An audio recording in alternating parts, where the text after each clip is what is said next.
warahmatullahi wabarakatuh.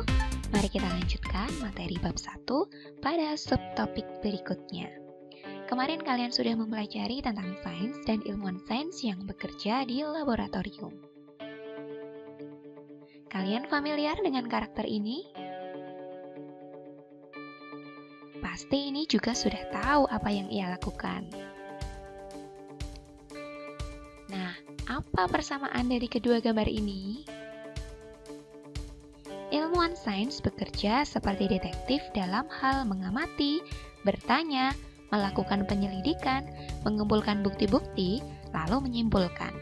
Cara kerja seperti ini disebut dengan metode ilmiah. Pada video kali ini, kita akan belajar tentang metode ilmiah, yang di dalamnya termasuk merancang percobaan dan pelaporan hasil percobaan. Sebagai calon ilmuwan masa depan, kalian akan belajar menggunakan metode ilmiah. Metode ilmiah adalah cara atau pendekatan yang dipakai dalam penelitian suatu ilmu. Tahapan-tahapan metode ilmiah dapat kamu cermati, urutannya seperti ini. Kita bahas satu persatu. Pertama, melakukan pengamatan atau observasi. Pada saat menciptakan suatu penemuan atau ide, para ilmuwan biasanya diilhami dari pengamatan yang mereka lakukan di lingkungan sekitarnya. Pengamatan dilakukan menggunakan panca indera, termasuk melakukan pengukuran dengan alat ukur yang sesuai, jika dengan hanya panca indera tidak mampu untuk melakukan pengamatan. Pengamatan bertujuan untuk mendapatkan informasi atau data. Selanjutnya, dari pengamatan tersebut, maka akan didapatkan masalah yang harus diselesaikan dengan percobaan. Ada dua jenis pengamatan, yaitu pengamatan yang bersifat kualitatif dan kuantitatif.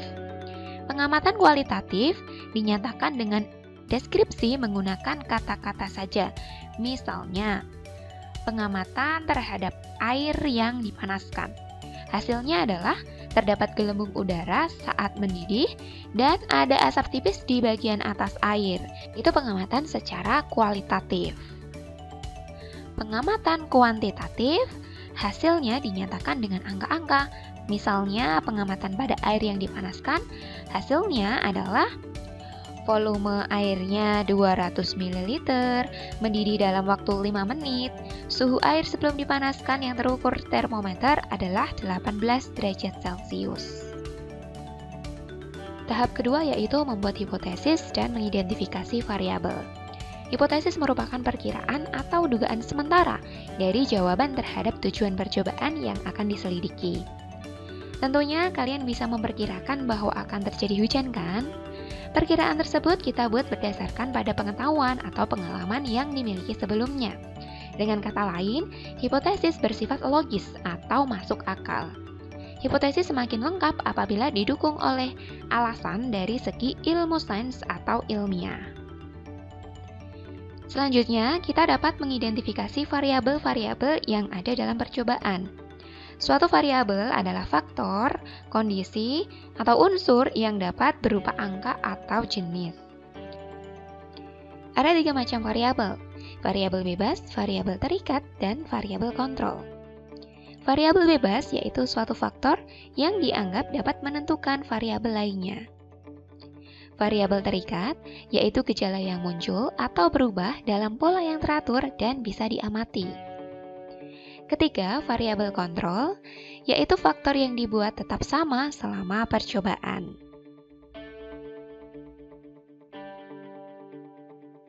Tahap ketiga, membuat rancangan percobaan. Untuk merancang percobaan, langkah-langkahnya sebagai berikut. 1. Menentukan tujuan percobaan berdasarkan pengamatan keadaan sekitar. 2. Menuliskan hipotesis, hasil percobaan. 3. Mengidentifikasi variabel-variabel terkait dalam percobaan. 4. Mendaftar alat dan bahan yang diperlukan. 5. Menuliskan prosedur percobaan. Nah, setelah merancang percobaan, kamu dapat segera melakukan percobaan tersebut. Eksperimen dilakukan untuk menguji hipotesis yang sebelumnya dibuat. Dari eksperimen yang dilakukan akan dihasilkan data yang dapat diolah dan dianalisis sesuai dengan tujuan percobaan. Yang kelima, mengumpulkan dan menyajikan data. Hasil dari eksperimen atau percobaan disajikan dalam bentuk yang mudah dipahami pembaca, dapat disajikan dalam bentuk tabel seperti ini maupun dalam bentuk grafik. Terakhir, menarik kesimpulan. Kesimpulan dibuat berdasarkan data yang dihasilkan dari percobaan.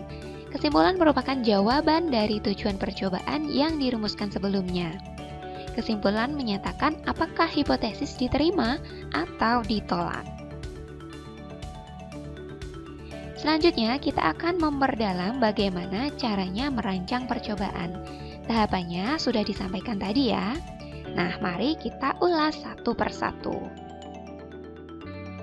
Pertama, kamu harus menentukan tujuan dari percobaanmu. Tujuan percobaan dapat kamu tentukan setelah melakukan pengamatan. Lihat di sekelilingmu dan amati dengan panca indera yang kamu miliki. Tidak harus kelima-limanya digunakan loh ya. Seperlunya saja sesuai dengan apa yang kamu amati. Dari pengamatan tersebut muncul pertanyaan atau masalah yang akan diteliti. Atau bisa juga disusun dalam bentuk pernyataan untuk diuji. Nah, inilah yang disebut dengan tujuan percobaan. Misalnya nih, jika kamu seorang detektif yang memasuki tempat kejadian perkara setelah dilaporkan ada pencurian, kamu pasti akan menggunakan indera penglihatanmu untuk mengamati keadaan di sana, seperti keadaan pintu atau jendela, posisi barang-barang, atau barangkali ada jejak di lantai. Bisa juga kamu menggunakan indera pembau untuk mengamati tempat tersebut.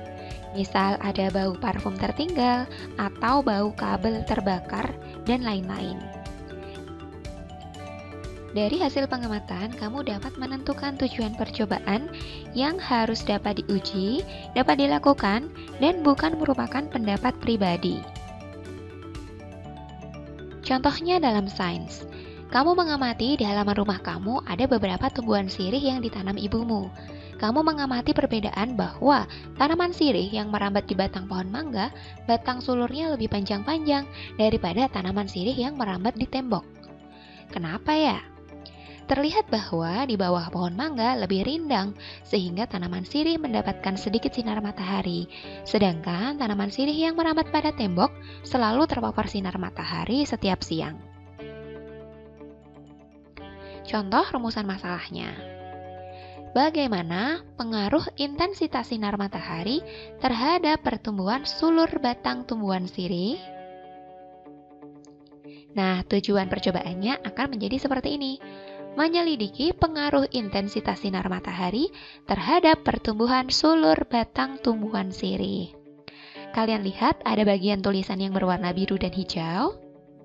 Warna biru menandakan variabel bebas dari percobaan, yaitu intensitas sinar matahari. Sedangkan warna hijau merupakan variabel terikat atau pertumbuhan panjang sulur batang. Sebelum kita identifikasi variabelnya, yuk kita coba dulu bikin hipotesis. Hipotesis merupakan perkiraan atau dugaan sementara dari jawaban terhadap tujuan percobaan yang akan diselidiki. Misalnya nih, pengamatannya, kalian mengamati tempat kejadian pencurian. Kalian mendapati tidak ada pintu atau jendela yang rusak dan tidak ada barang yang terjatuh. Hipotesis yang dapat kamu kembangkan adalah pencurian dilakukan oleh orang yang mengenal rumah atau keluarga korban. Oke, kita kembali ke masalah tumbuhan sirih tadi. Dari tujuan percobaan yang sudah kita tentukan tadi, maka hipotesis yang dapat dibuat bisa seperti ini. Semakin tinggi intensitas sinar matahari, maka akan menghambat pertumbuhan sulur batang tumbuhan sirih, dan sebaliknya. Kemudian, kita akan mengidentifikasi variabel-variabel yang ada dalam percobaan. Para ilmuwan menyelidiki hubungan antara sebab dan akibat yang terjadi dalam kehidupan sehari-hari. Mereka merancang percobaan untuk mengubah satu kondisi yang mengakibatkan hal lain juga berubah. Nah, seperti yang sudah disampaikan tadi, ada 3 macam variabel, yaitu variabel bebas, terikat, dan kontrol. Masih ingat kan? Untuk memahaminya, coba nih aku kasih contoh. Birawa akan menyelidiki jalur yang dapat ia tempuh dalam waktu terpendek atau paling cepat untuk berjalan dari rumahnya ke sekolah. Misalnya ada 3 jalur berbeda yang akan ia coba. Satu hari ia mencoba 1 jalur. Ia mengukur waktu yang ditempuh dari rumahnya ke sekolah pada tiap jalur tersebut. Karena Birawa hanya ingin mencari tahu jalur yang tercepat, maka ia sendiri yang akan berjalan menempuh setiap jalur tersebut. Dari cerita ini, kita bisa identifikasi variabel bebasnya, faktor yang dapat menentukan variabel lainnya, yaitu jalur yang ditempuh dari rumah ke sekolah. Variabel terikat atau gejala yang muncul atau berubah, yaitu waktu tempuh dari rumah ke sekolah. Sedangkan variabel kontrol, faktor-faktor yang dibuat sama, yaitu orang yang berjalan. Dalam hal ini adalah Birawa, dan kecepatan Birawa melangkah. Oke, perlu dicatat tapi ya, untuk menentukan kecepatan melangkah agar sama, memang harus dibantu dengan suatu alat yang dapat mengukur kecepatan, yaitu speedometer. Nah, kalau ditanya variabel-variabelnya apa saja dari tujuan percobaan tadi? Dari tujuan percobaan tadi, variabel bebasnya berarti intensitas sinar matahari. Variabel terikatnya yang bisa berubah adalah pertumbuhan panjang sulur batang tumbuhan sirih. Variabel kontrol yang harus dibuat sama, yaitu tanah, air, kelembapan, udara, pupuk, dan lain-lain. Langkah selanjutnya yaitu mendaftar alat dan bahan yang digunakan untuk menunjang percobaan. Alat itu benda yang bisa membantu lancarnya percobaan. Kalau bahan itu yang habis pakai. Begitu kurang lebih bedanya. Nah, ini contohnya alat dan bahan dari tujuan percobaan yang tadi.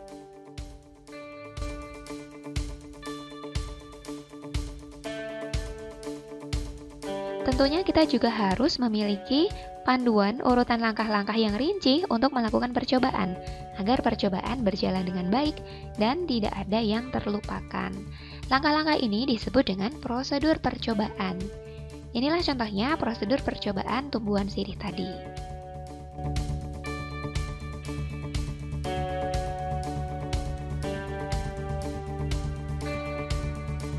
Setelah kelima langkah tadi kamu lakukan, berarti kamu sudah selesai merancang percobaan.